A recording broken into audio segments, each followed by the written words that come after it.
Uno de los objetivos principales de la Red Natura 2000 es seleccionar y conservar los hábitats más valiosos y amenazados de la Unión Europea, los hábitats de interés comunitario. Gracias a su gran diversidad geográfica y ecológica, y también a la acción humana que ha modelado y mantenido paisajes culturales de alto valor ecológico, España cuenta con una valiosa representación de más de la mitad de los tipos de hábitat de interés comunitario. En este segundo vídeo sobre la Red Natura 2000 profundizaremos en su conocimiento. En concreto, explicaremos qué son, cómo se denominan, qué tipos hay, qué está incluido en cada uno, dónde puede encontrarse su cartografía y cómo es esta, cómo se reconocen en el campo, cuáles son sus características básicas, qué obligaciones hay para con ellos dentro de las zonas especiales de conservación y qué gestión se puede hacer para conservarlos. Como ya dijimos en la primera parte, la Unión Europea decidió no limitar la conservación de su biodiversidad a las especies de flora y fauna. También incluyó en la directiva que crea la Red Natura 2000 un nuevo concepto de valor ecológico, que precisamente le da nombre: los hábitats. Lo primero que hay que decir sobre ellos, aunque sea una obviedad, es que se llaman así porque así lo decidió la Comisión Europea. No son ecosistemas, ni sistemas funcionales, aunque algunos discrepen.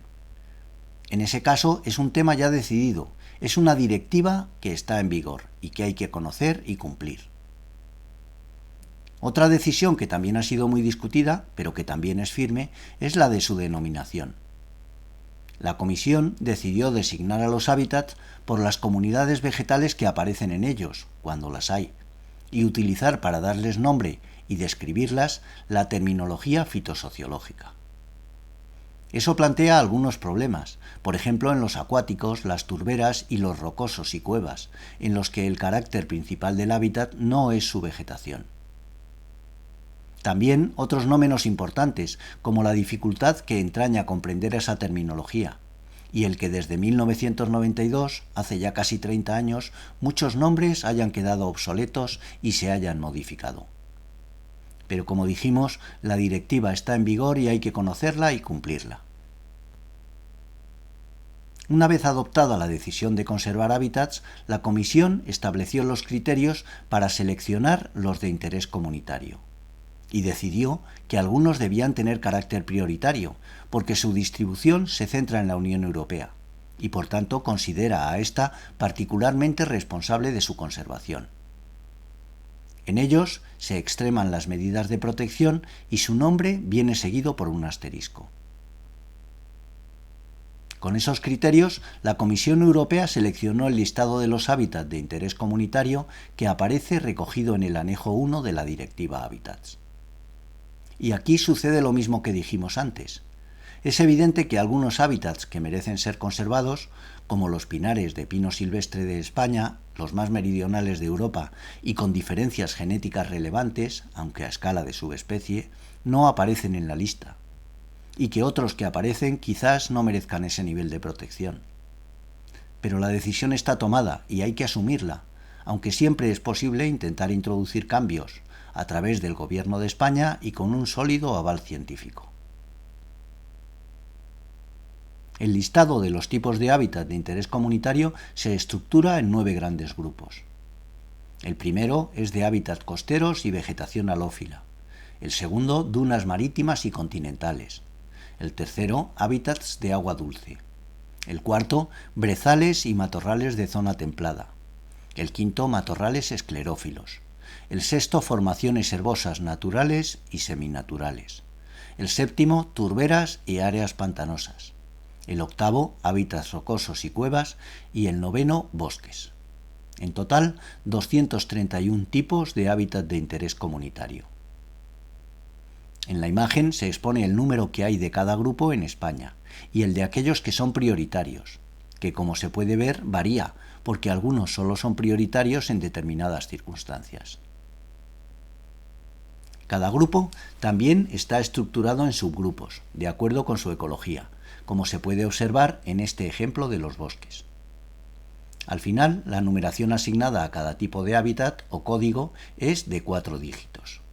Por ejemplo, los encinares son el 9340. En las dos siguientes imágenes aportamos el listado de hábitats de interés comunitario de carácter prioritario que aparecen en España. Como se puede apreciar, no tienen por qué ser hábitats particularmente evolucionados, emblemáticos o valiosos desde el punto de vista ecológico. Son simplemente el resultado de aplicar los criterios de selección de la Comisión Europea a nuestra naturaleza. De entre ellos, por poner algunos ejemplos, podemos mencionar en el grupo 1 al muy original y frágil 1520, de vegetación gipsícola ibérica, de yesos, los algezares. En el grupo 2, el 2130, de dunas costeras fijas o dunas grises, muy afectado por la urbanización y el uso público de las playas. En el grupo 3, el 3170, los estanques temporales mediterráneos, que se desarrollan sobre depresiones que se inundan con las lluvias de invierno y suelen secarse en verano. En el grupo 4, el 4020, los brezales húmedos atlánticos con Erica ciliaris o Erica tetralix. En el 5, el 5220, de matorrales arborescentes con Ziziphus o arteales. En el 6, el 6230, los pastos ricos en nardus o cerbunales. En el 7, el 7110, las turberas altas activas. En el 8 no hay ninguno prioritario. Y en el 9, el 9560, los bosques endémicos de Juniperus, con nuestros magníficos sabinares albares o bosques de incienso. Hasta ahora sabemos que cada hábitat de interés comunitario tiene una denominación que aparece en el listado del anejo 1 de la Directiva Hábitats. Sin embargo, es evidente que necesitamos conocer con precisión qué se incluye dentro de cada tipo. Tanto porque es imprescindible para hacer su cartografía, como por las implicaciones económicas, ecológicas y sociales que tiene la Red Natura 2000. ¿Dónde podemos encontrar la descripción oficial más detallada de cada uno? La respuesta es muy clara, en el Manual de Interpretación de los Hábitats de la Unión Europea, que editó la Comisión Europea y cuya versión más actualizada incluimos en la imagen con su correspondiente enlace. Las descripciones que aparecen en las fichas que elaboró el Ministerio de Medio Ambiente en 2009, que describiremos luego, y las que han hecho algunas comunidades autónomas, que desgraciadamente son muy heterogéneas, son interpretaciones particulares sin validez oficial, porque la única institución con competencia para hacerlas es la Comisión Europea. Desgraciadamente, a pesar de su gran relevancia, ese documento solo proporciona una información básica sobre cada tipo de hábitat de interés comunitario. En concreto, número o código, nombre oficial, correspondencia con la clasificación de hábitats paleárticos, una descripción muy laxa, aunque con denominación fitosociológica, de las comunidades incluidas, los sintaxones, las especies características de flora y a veces de fauna, la correspondencia con otras categorías y tipos de hábitats y una mínima y generalmente ya obsoleta bibliografía. Sin embargo, esa es la descripción con la que tenemos que trabajar. Además, como ya dijimos, pasados ya casi 30 años desde la aprobación de la directiva, los nombres de los sintaxones han sido modificados en muchos casos. Para conocer los actuales, solo cabe, pues, recurrir a expertos o buscar las correspondencias en los dos trabajos de síntesis que recomendamos en la imagen. Veamos, a modo de ejemplo, uno de los casos que más problemas está generando en la actualidad en España, el del tipo de hábitat de interés comunitario 6220, las zonas subestépicas de gramíneas y anuales de Pterobrachydietea, que es de carácter prioritario. Como se puede ver, tras una breve y laxa descripción, que sirve para poco, el manual menciona, ahora sí con gran precisión, clase, orden y alianza fitosociológicas, tres tipos de comunidades.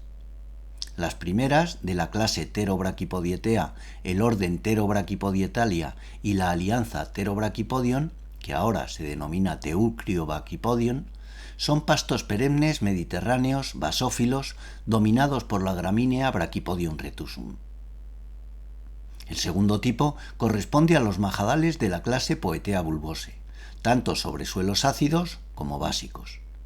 Y el tercero a pastizales basófilos de anuales, sobre calizas, yesos, dolomías y otros sustratos básicos. Es pues evidente que no están incluidos, por ejemplo, los espartales de Stipa tenacísima o los vallicares de Agrostis castellana, que sin embargo, como veremos, han sido cartografiados como pertenecientes a ese hábitat de interés comunitario. Otro caso que consideramos importante para España es el de los cernunales del hábitat 6230, también prioritario. Como se puede ver, la descripción genérica parece incluir todas las comunidades ricas en cerbuno, Nardus stricta, que el propio manual reconoce que son muy diversas. Sin embargo, a la hora de mencionar los nombres fitosociológicos, solo cita los de las eurosiberianas y no los de la región mediterránea, las alianzas Campanulonardion y Plantaginion nivalis, esta última los borreguiles de Sierra Nevada, que son precisamente los más valiosos desde el punto de vista ecológico y florístico, por su enorme diversidad de endemismos. ¿Quiere esto decir que los cernunales mediterráneos no están protegidos? En este caso, a petición de la Comunidad Autónoma de Andalucía, el Gobierno de España ha manifestado por escrito que considera incluidos esos cernunales en el tipo de hábitat 6230. Como se puede ver, aunque reiteramos que la descripción oficial más detallada es la del manual, cabe un pequeño margen de interpretación. Sin embargo, es evidente que para poder cartografiar, trabajar y emitir informes y dictámenes, esa interpretación debe ser única, homogénea y clara para todo el territorio español. Algo que, como veremos, desgraciadamente no sucede ahora. Una vez conocida la descripción de los hábitats de interés comunitario, fue necesario proceder a su cartografía detallada. En el caso de España, esa monumental tarea fue encargada por el Ministerio a un muy numeroso equipo de fitosociólogos expertos, que en 2003 publicaron el Atlas y Manual de los Hábitats de España, cuyo enlace adjunto en la imagen. En él se explica el procedimiento seguido y se describen las comunidades cartografiadas. También existe una publicación divulgativa sobre los tipos de hábitat de España, publicada por el Ministerio. La cartografía del Atlas y Manual de los Hábitats de España se incorporó al sistema de información del Banco de Datos de la Naturaleza, de libre acceso y cuyo enlace aparece también en la imagen. Al acceder al servidor aparece la distribución de la Red Natura 2000 sobre un mapa base, aunque se puede cargar información adicional muy variada.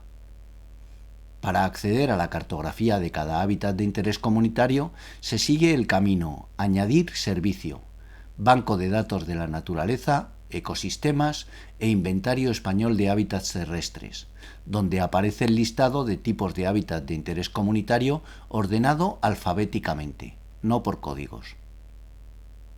Haciendo doble clic en cada uno, se puede acceder a su cartografía, que es muy detallada. Como ejemplo, incluyo esta captura de pantalla que muestra el acceso al hábitat de interés comunitario 6220, zonas subestépicas de gramíneas y anuales de Heterobrachipodietea, que está muy ampliamente distribuido en España.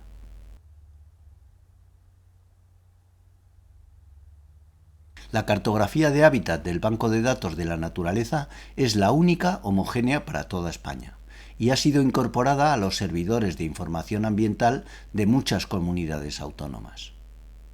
En la de la Comunidad de Madrid, por ejemplo, la información que procede del Banco de Datos de la Naturaleza se ofrece al revés. Si se pincha en Capas, Añadir, Medio Natural y Hábitats, aparece una cartografía de teselas homogéneas del territorio, y pinchando en cada una se puede ver el porcentaje de cada tipo de hábitat de interés comunitario que aparece en ella. En este ejemplo se accede a la cartografía de hábitats de interés comunitario en las proximidades de Soto del Real.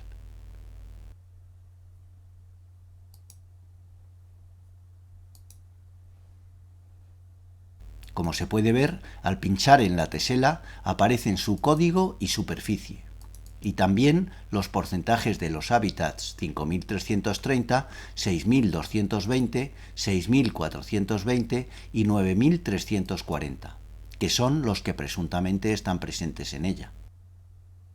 Como se puede comprender, la cartografía de hábitats del Banco de Datos de la Naturaleza es una obra inmensa y de gran valor. Sin embargo, a efectos de su utilización, presenta dos problemas importantes. El primero es que el equipo encargado de hacerla no se limitó a cartografiar exclusivamente las comunidades vegetales que aparecen citadas de forma expresa en el manual de interpretación. También incluyó en esa cartografía otras que consideró merecedoras de protección en cada caso. En el Atlas y Manual de los Hábitats de España se detalla qué se ha cartografiado en cada tipo. Por ejemplo, en el hábitat de interés comunitario 6220, que describimos con anterioridad, han incluido los espartales y vallicares, que ocupan cientos de miles de hectáreas en España. Esa interpretación subjetiva tiene repercusiones muy importantes en la cuantificación del área ocupada por cada tipo de hábitat de interés comunitario, y también en los informes de repercusiones que se elaboran al amparo del artículo 6 de la directiva. Por ejemplo, en la Comunidad de Madrid aparecen presuntamente casi 24.000 hectáreas del hábitat 4090, que de acuerdo con la descripción del manual son matorrales almohadillados pinchudos. Pues bien, en Madrid no existen esas formaciones y por tanto tampoco ese hábitat de interés comunitario. Esas 24.000 hectáreas corresponden mayoritariamente a romerales, salviares, tomillares y otros matorrales basófilos, pero no almohadillados y pinchudos, que fueron cartografiados como pertenecientes a ese hábitat por esa interpretación subjetiva que comentamos. Con respecto a la elaboración de informes de repercusiones al amparo del artículo 6 de la directiva, esa deficiencia de la cartografía obliga a efectuar visitas de campo a las zonas afectadas para verificar si la vegetación que existe ahí responde realmente a los hábitats de interés comunitario que aparecen en la cartografía. El segundo problema de la cartografía de hábitats de interés comunitario del Banco de Datos de la Naturaleza es que desde que se elaboró han pasado ya más de 20 años y por tanto puede haber quedado obsoleta, sobre todo en el caso de las comunidades vegetales más dinámicas, como las herbáceas y las arbustivas. Como consecuencia de las deficiencias mencionadas, y habida cuenta de la necesidad imperiosa de contar con una cartografía de hábitats detallada y actualizada, algunas comunidades autónomas empezaron a elaborar las suyas. Por ejemplo, Navarra, Andalucía, Castilla y León, Castilla-La Mancha o Madrid. El problema, muy grave a mi juicio, es que no se ha hecho un esfuerzo previo de coordinación y armonización, y cada una lo hace con sus propios criterios. Es algo similar a lo que ocurrió con la famosa Torre de Babel, que ya sabemos cómo terminó. Y lógicamente eso impide la homologación de las cartografías y dificulta enormemente la labor de coordinación del Ministerio, sobre todo a la hora de elaborar los informes sexenales de estado de conservación de cada hábitat que deben hacerse a escala de región biogeográfica. Y evidentemente puede abocar a la resolución judicial de muchos de los conflictos que se plantean. En el aspecto positivo podemos destacar la existencia de algunas publicaciones magníficas sobre los hábitats de interés comunitario. De entre ellas podemos destacar el Manual de Hábitats de Navarra, comunidad que va abriendo camino en muchos aspectos de la Red Natura 2000. O la Guía Básica para la Interpretación de esos Hábitats en Castilla y León, otra comunidad que destaca en la gestión de su Red Natura 2000. Como hemos visto, la cartografía de los hábitats de interés comunitario es necesaria, pero no suficiente para poder gestionar la Red Natura 2000. En muchas ocasiones, cuando se quiere saber si un hábitat está presente o no en un territorio, es necesario verificarlo mediante una visita de campo. Ahora bien, una vez que llegamos al sitio en cuestión y vemos qué comunidad vegetal está presente allí, ¿cómo sabemos si corresponde o no al hábitat en cuestión? Para saberlo, tenemos que ver si esa comunidad encaja con algunas de las que describe y menciona el Manual de Interpretación para ese tipo de hábitat de interés comunitario. Y para ello tenemos que entender qué significan los nombres fitosociológicos que aparecen ahí. En esos casos, lo razonable es recurrir a un especialista. No obstante, también se puede buscar la descripción de las comunidades vegetales, los sintaxones, en las obras de referencia correspondiente. La principal es el mapa de series, geoseries y geopermaseries de vegetación de España, de Rivas Martínez, publicado en 2011 en la revista Itinera Geobotánica número 18, que consta de 2 tomos. En el índice de nombre de sintaxones del segundo se busca el que nos interesa, el que no sabemos qué significa, y en el primero se accede a su descripción, que viene acompañada de las especies características correspondientes. También, si se desea conocer si una de las especies que encontramos en el campo es característica de algún sintaxón, podemos acceder al interesantísimo índice de especies características y bioindicadoras de sintaxones que aparece en la misma obra. Para las comunidades de especies anuales hay que recurrir al número 15 de la misma revista, Itinera Geobotánica, publicado en 2002. En este ejemplo intentamos saber qué descripción tiene el sintaxón Agropyro ligeion sparti, del hábitat de interés comunitario 1510, prioritario. Buscamos en el índice de sintaxones, en el tomo 2. Pasamos a la descripción del sintaxón, en el tomo 1, y tenemos la denominación actual, la descripción detallada y las especies características. En este segundo ejemplo encontramos en el campo el albardín, Ligeum spartum, y queremos saber qué indica o de qué sintaxón es característico. Buscamos en el índice de especies características y bioindicadoras, en el tomo 2, encontramos el nombre del sintaxón y buscamos la descripción en el tomo 1. Como se puede ver, solo la presencia de esa especie proporciona una información ecológica muy interesante.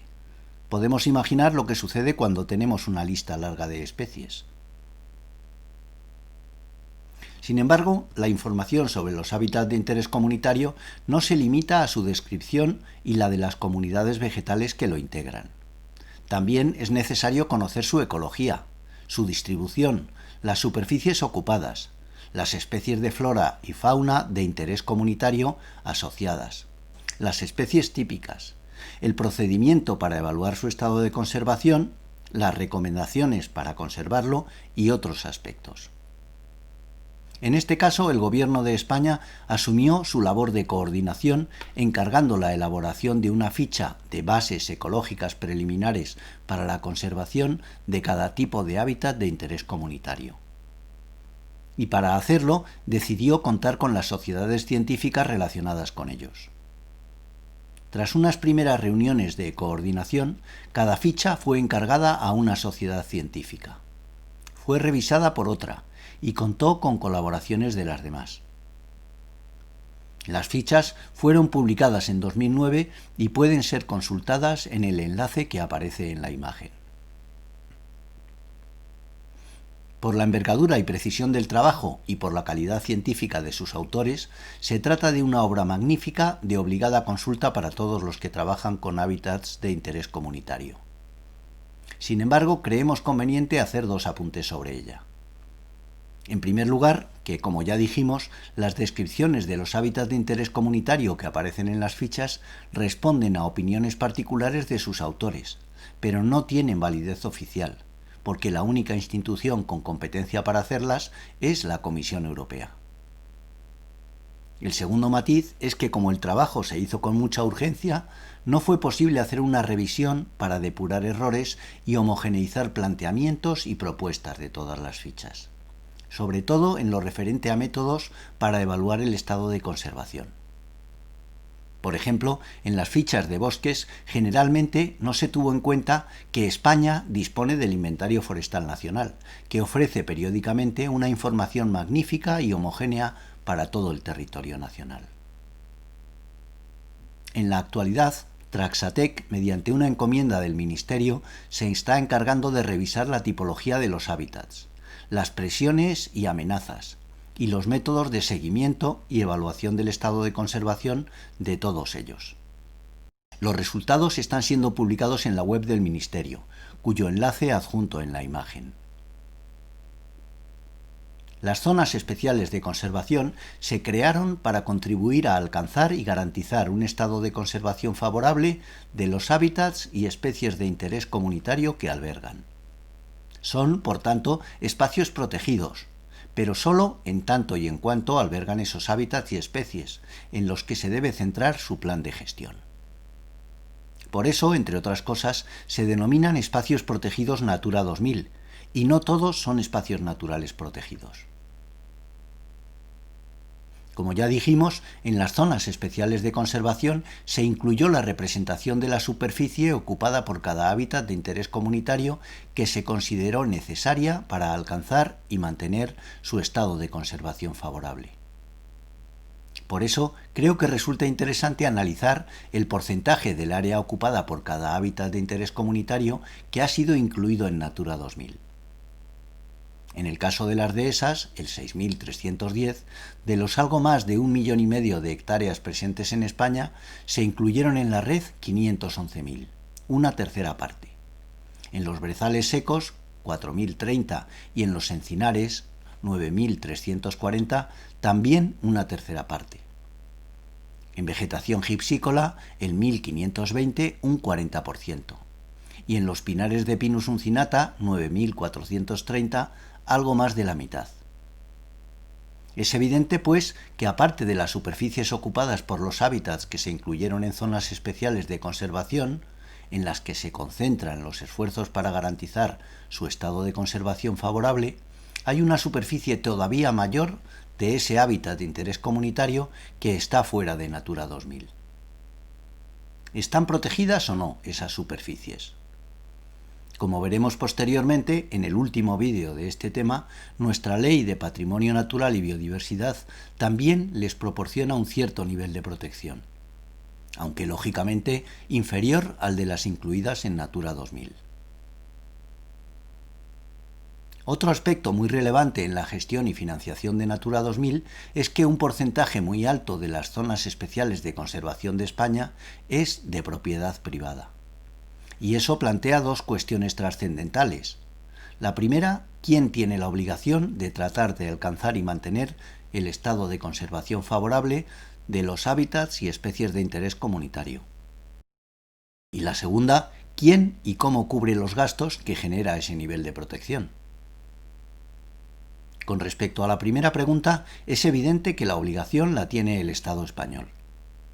Sin embargo, habida cuenta de la transferencia de competencias de gestión del territorio a las comunidades autónomas, son estas las que subsidiariamente reciben también la parte de esa obligación que corresponde a su territorio.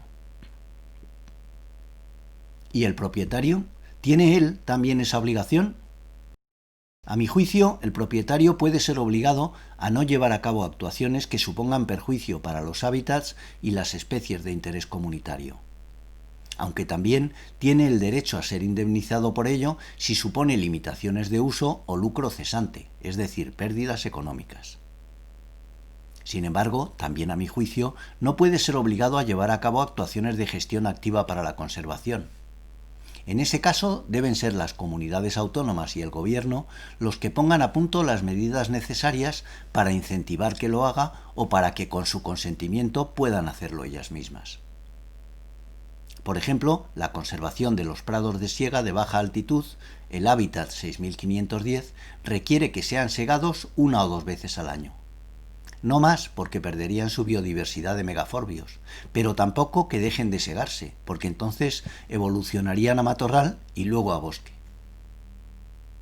Si el propietario no puede o no quiere hacer eso, por ejemplo porque ha heredado la finca y vive muy lejos de ella, creo que deben ser las administraciones, que sí tienen esa obligación, aunque a escala de región biogeográfica, las que pongan a punto los incentivos para que él cambie de opinión o para que les autorice a hacerlo. Lo que es imprescindible es tener muy claro que la gestión de Natura 2000 y la conservación de los hábitats y especies de interés comunitario no puede hacerse a espaldas y muchísimo menos a expensas de los propietarios en cuyos terrenos están, y que son los que con su buena gestión los han conservado hasta ahora.